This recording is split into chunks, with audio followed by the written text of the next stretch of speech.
घाटी पर अलाउद्दीन खिलजी और राव हमीर की सेना में युद्ध हुआ था।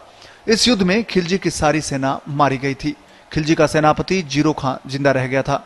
खिलजी के डर से वो दिल्ली नहीं लौटा और उसने इसी गांव में जिंदा समाधि ले ली थी। इस घटना के बाद से ही इस गांव का नाम जीरोता रखा गया था।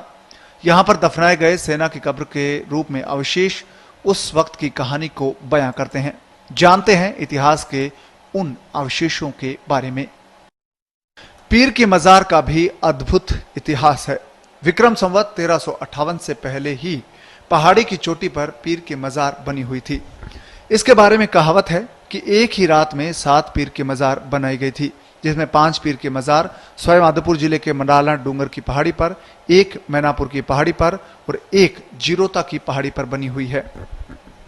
बुजुर्ग बताते हैं कि करीब 200 बरस पहले तक मजार की शिलाओं के पास से दूध सरीखी धारा और पानी की धारा बहती थी।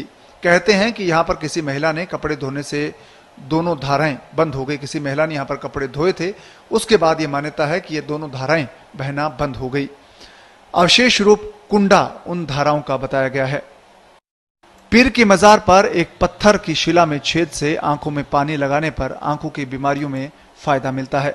साल भर में गांव के सभी लोग साल में एक दिन पूजन के लिए यहां आते हैं। विशेष तौर पर बारिश की कामना के लिए पीर की मजार को पूजा जाता है। जब गांव के लोगों ने